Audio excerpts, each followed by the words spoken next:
Bonjour et bienvenue sur ma chaîne. Je suis très heureux de vous retrouver pour cette nouvelle vidéo. Aujourd'hui, je vais parler de camping-car, mais c'est valable aussi pour les fourgons. C'est de partir en vacances en hiver. L'hiver approche et vous avez envie de partir à la montagne à bord de votre camping-car ou de votre fourgon. À moins que vous ne préfériez aller faire un tour dans les pays nordiques, voir le Père Noël en Laponie, ou plus simplement vous arrêter pour une nuit à la source de la Seine sur le plateau de Langres, un des coins les plus froids de France. Mais la question qu'il faut se poser, si c'est votre véhicule de loisir, est équipé pour résister à l'hiver et en particulier au gel. Ça serait quand même dommage d'avoir trop froid, mais rassurez-vous, pas la peine d'investir dans 10 kg de plaid, même pour les plus frileux. Nos véhicules d'usine sont isolés et le système de chauffage est plutôt assez performant pour être vraiment bien dans l'habitacle. Cependant, quelques précautions sont à prendre pour éviter les avaries dues à une exposition prolongée aux températures négatives. Quelques astuces complémentaires vous permettront de passer un séjour inoubliable sous la neige ou dans la magie des brouillards givrants. Il faut essayer de garder au maximum la chaleur accumulée dans la journée. Dès que le soleil commence à tomber et ne réchauffe plus votre pare-brise, isolez-le alors avec un rideau isotherme. Moi j'ai un Soplair qui est vraiment très bien, aussi bien pour l'hiver que pour l'été. Donc ce type d'isolation posé à l'extérieur est vraiment le plus performant.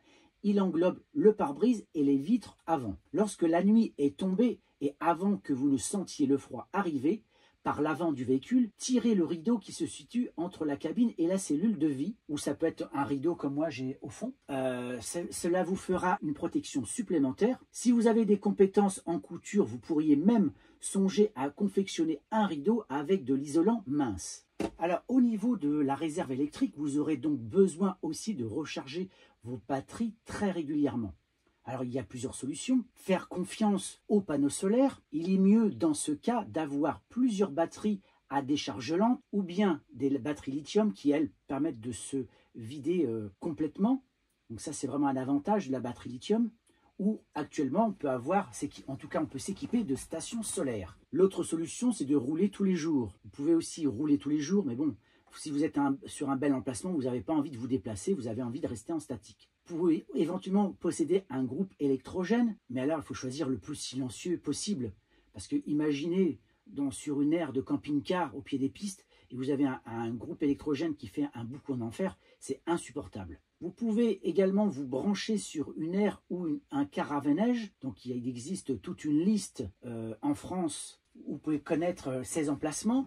Sinon, il y a des applications. Vous allez sur Park4Night, vous allez certainement trouver ces stationnements. Alors, il y en a qui préfèrent alterner entre ces trois solutions avec une journée au camping en milieu de séjour, par exemple. Autre élément qu'il faut avoir en tête, c'est de détenir au moins 2 bonbonnes de gaz. Il faut savoir qu'une bonbonne de gaz propane de 13 kg tient environ 3 jours par grand froid à la montagne. Il est essentiel d'en avoir au moins une deuxième pleine pour parer à une panne nocturne. Chauffer est essentiel et nécessaire pour éviter le gel de vos tuyaux et pour ne pas mourir de froid évidemment. Pour info, un chauffage à air pulsé de type Truma peut consommer jusqu'à 36 ampères par 24 heures. Pour un chauffage sur gasoil type Webasto, comptez une consommation électrique d'environ 45 ampères par 24 heures. Donc là, maintenant, il existe des Truma de nouvelle génération, les 6EH, où vous pouvez faire un mix de gaz et d'électricité. Donc ça aussi, c'est une solution. Installer un tapis de sol. Pour ceux qui ont toujours froid aux pieds,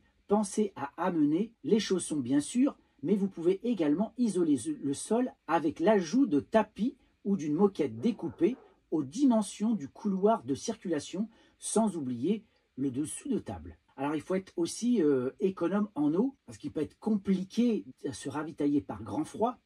Beaucoup de robinets sont en effet coupés par les municipalités pendant la période hivernale. Il convient donc d'être économe. Par ailleurs, les eaux usées risquent de geler. Et donc une astuce, c'est d'avoir le réservoir pas trop plein. Pensez aussi à isoler les tuyaux situés à l'extérieur du véhicule. Avant de partir, essayez de repérer les circuits de vos eaux claires et usées. Vous serez surpris de certaines installations. Il est pas rare de voir des tuyaux qui approvisionnent le boiler depuis un réservoir d'eau claire et qui fait tout le tour du camping-car par l'extérieur, en passant parfois même par les pare-chocs. Donc autant de superficies peuvent entraîner du gel, et voilà, vous êtes dans une galère impossible. Donc vous pouvez les isoler, ces tuyaux, avec de la mousse calorifuge que vous aurez pris soin d'arrimer à votre installation. Alors si vous avez la possibilité, optez pour un camping-car à double plancher. Nous, c'est ce qu'on possède et c'est vraiment génial. Alors déjà, ça vous fait plus de rangement parce qu'il y a plein de petites soutes sur les côtés. Mais en plus, ça isole du sol. Alors les véhicules de double plancher ne sont pas très courants sur le marché, même si ça commence vraiment à se démocratiser. Ils sont aussi plus onéreux. Mais si vous circulez souvent par grand froid, c'est un investissement qui est à étudier. Ces camping-cars disposent donc de circuits d'eau claire et eau usée protégés du froid et parfois même chauffés. Ainsi, aucun risque de gel. Pensez aussi à laisser tourner le chauffage en journée. Ne commettez pas l'erreur de couper le chauffage quand vous partez vous promener. Et ce, même si le soleil tape et qu'il fait chaud à l'intérieur du véhicule. Des nuages peuvent arriver et la température chutera alors drastiquement. Outre le fait que vous aurez froid en rentrant, vous risquez le gel de vos canalisations. Tous les systèmes de chauffage de nos véhicules sont équipés d'un thermostat. Utilisez-le. Ce que vous pouvez faire, par exemple, c'est de maintenir une température située entre 12 et 15 degrés environ. Ça vous permettra comme ça de garder une température minimale sans trop consommer. Alors si vous avez la chance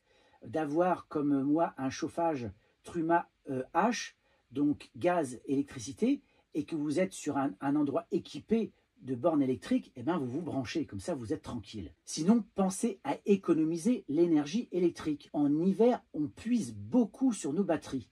Lumière allumée plus longtemps, déclenchement de la chaudière plus fréquemment pour le chauffage, mais aussi pour l'eau chaude. Alors comment faire durer le plus possible nos réserves électriques? Voici un ensemble de petites choses à mettre en place. Pensez déjà à remplacer toutes vos ampoules par des LED. Évitez de vous servir d'appareils électriques qui consomment énormément, utilisez d'autres méthodes pour cuisiner ou remplacez-les par l'huile de coude. Par exemple, en lieu et place d'une cafetière électrique type Senseo, prenez une cafetière à l'italienne. Utilisez plutôt une râpe, un batteur ou un hachoir manuel à la place d'un robot ménager, parce que je sais que certains emmènent ce type d'appareil. Utilisez une balayette avec une pelle plutôt qu'un aspirateur, qu'il faudra soit brancher directement sur de 220 volts ou qu'il faudra recharger. Privilégiez la douche en début de journée. En effet, l'utilisation de la pompe à eau est énergivore.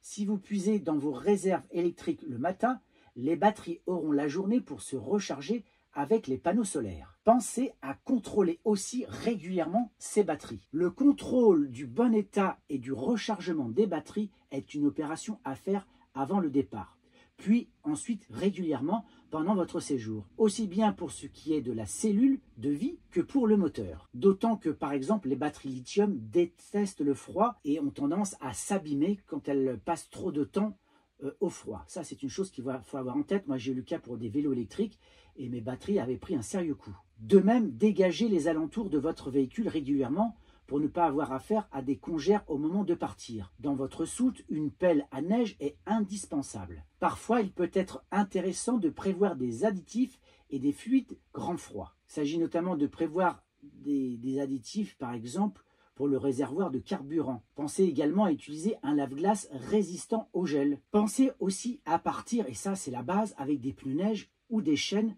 dans la soute de votre véhicule. La loi montagne rend obligatoire le montage de pneus hiver, pneus 4 saisons, chaînes neige ou chaussettes à neige dans 48 départements de France entre le 1er novembre et le 31 mars de chaque année.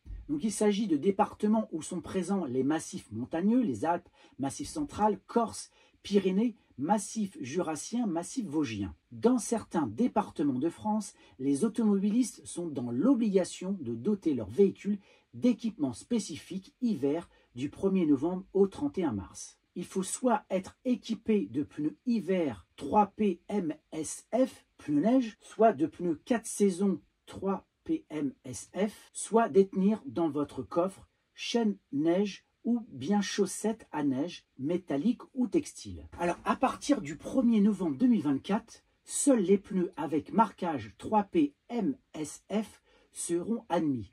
signifiant 3 Peak Mountain Snow Flake. L'achat et l'utilisation d'autres pneus neige resteront possibles, mais vous devrez avoir en plus des chaînes pour circuler pendant cette période. La loi montagne 2023 vient garantir la sécurité des automobilistes et protège tous les usagers en s'assurant qu'ils soient tous équipés convenablement contre les conditions météorologiques hivernales. Il faut savoir que 30% du territoire français est occupé de massifs montagneux. Il existe une carte de tous ces départements concernés, alors que ce soit quotidiennement ou occasionnellement, l'équipement hiver est obligatoire sous peine d'amende. Les sanctions, si vous n'êtes pas équipé dans les zones géographiques loi montagne, correspondent à une amende forfaitaire de 135 € classe 4. Cela peut aussi engendrer une possible immobilisation du véhicule, et ça serait quand même dommage quand vous partez comme ça en vacances en camping-car. L'infraction sera à la charge du conducteur du véhicule et non celle de son propriétaire. Il y a aussi des risques au niveau de l'assurance si vous n'êtes pas équipé pour la loi montagne. En cas d'accident, les assurances pourraient ne pas prendre en charge les dommages si le véhicule n'était pas équipé. Voici un ensemble de données et de conseils pour partir en vacances à la neige et de manière plus sereine. C'est quand même important de prévoir un certain nombre de choses quand on part comme ça à la neige, parce que ce n'est pas toujours évident, notamment pour les novices. Donc cette vidéo est là aussi pour rappeler certains basiques. Donc n'hésitez pas à la compléter par vos commentaires. Ça sera toujours intéressant d'avoir comme ça d'autres choses auxquelles on ne pense pas. Donc likez, partagez, commentez, ça me fera très plaisir et surtout abonnez-vous. Je vous dis à très bientôt pour une nouvelle vidéo.